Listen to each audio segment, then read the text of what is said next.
Called the cradle of civilization, Sumerians battled the terrain of the land by building irrigation systems, trade activity, and farming what little fertile land there was.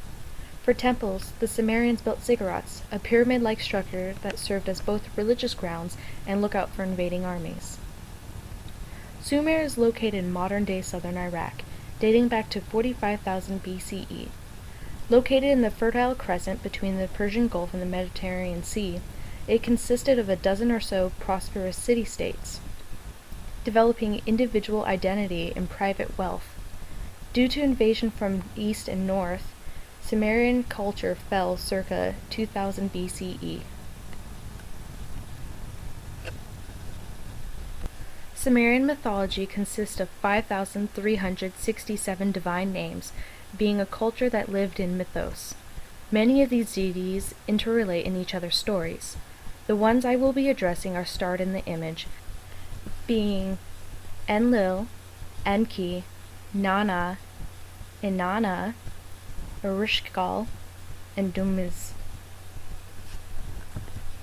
Called the Queen of Heaven, Inanna was the Sumerian goddess of love, war, and fertility. As a result of syncretism, she is later infused with the goddess Ishtar and Venus. Often associated with prostitutes due to her open sexual activities, Inanna is equally known to enjoy the blood of battle. Inanna has several symbols that represent her, the most known being the 8-pointed star, the planet Venus, the Shugara crown of steppe, the horns of animals piled to make a crown, lions, and the knot of Inanna, a bundle of reeds representing abundance. Inanna feels she is being neglected and forgotten, so she decides to set off to see the god of wisdom, Enki, and hopes that by paying him a prayer, her influence will be restored. Enki is aware of Inanna's reasons for coming and informs his Sukol, Ismud, to treat her like a friend, act towards her as a colleague would. Later, Enki and Inanna begin drinking together, and under the influence, Enki gives Inanna all his 94 ma, all the attributes or qualities of civilization. In the name of my power, name of my Abzu, I will give holy Inanna to my daughter, and will not be disputed. Inanna prepares for home with her new gift, loading all the ma into her abode of heaven, as Enki tells Ismud to make sure she arrives safely. Once Inanna sets off, Enki begins to sober up.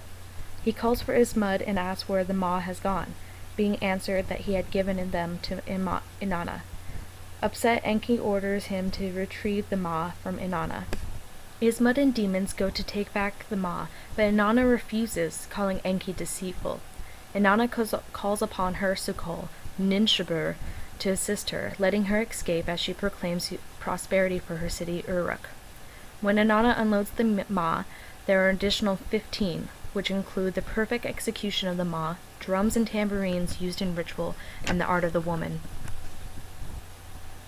The first part of this hymn speaks praise of Inanna as well as describes some of the cult around her. The hymn mentions male prostitutes brushing their hair and wearing colored bands around their napes, followed by a group that dressed their right side in women's garb and their left in men's. There is also mention of blood being poured on the dais of the throne room. The hymn then changes into preparation for and intercourse between Inanna and the king, a ritual that happens on New Year's Day.